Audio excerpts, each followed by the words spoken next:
Hi guys, welcome to our channel. Bigg Boss season 8లో weekend వచ్చింది. ఇక weekend వచ్చిన నాగార్జున చాలా సీరియస్గా ఉన్నారు. ఇక ముందుగా యష్మితో మాట్లాడుతూ, యష్మి నీ బొక్కలో మాటలో నేను వినదలుచుకోలేదు అని అనేసరికి ఒక్కసారిగా ఏమైంది సార్ అని అడిగింది. ఏమైందా? ఏదైతే నామినేషన్ సమయంలో నువ్వు చంద్రముఖిలా మారిపోతూ ఉంటావు, మాటల వరకు ఓకే కానీ అంతకు మించి ట్రిగ్గర్ అవుతావు చూడు, అప్పుడే నీ నోట్లో నుంచి ఈ బూతు పురాణం వస్తూ ఉంటుంది. నామినేషన్ అంటే మీరు అవతల వాడిని నామినేషన్ చేసిన రీజన్ చెప్పి నార్మల్గా ఆర్గ్యుమెంట్ చేసుకోవాలి, అంతేగాని నీ బొక్కలో మాటలు, నీ బొక్కలో చేష్టలు అంటే ఇది తెలుగు షో అమ్మా, అలాంటివి వాడొద్దని నేను మీకు ఎన్నిసార్లు చెప్పినా మీరు వినట్లేదు.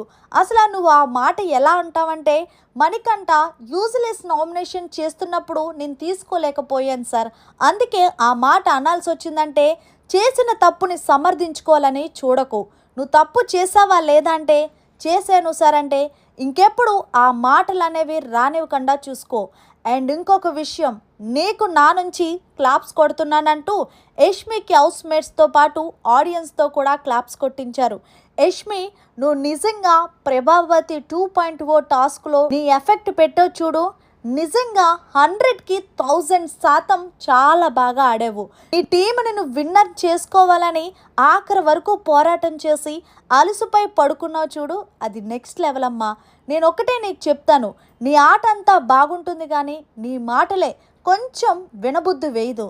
కాబట్టి మాటలు పొందిగ్గా మాట్లాడి నీ ఆటని ఏంటనేది జనాలకి చూపించు.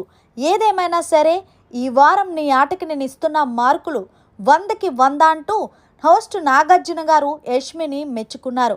మొత్తంగా యష్మిపై నాగార్జున గారు మాట్లాడిన మాటలపై మీ అభిప్రాయాన్ని కామెంట్ రూపంలో తెలియచేయండి. మరిన్ని లేటెస్ట్ అప్డేట్స్ కోసం చూస్తూనే ఉండండి మన ఛానల్.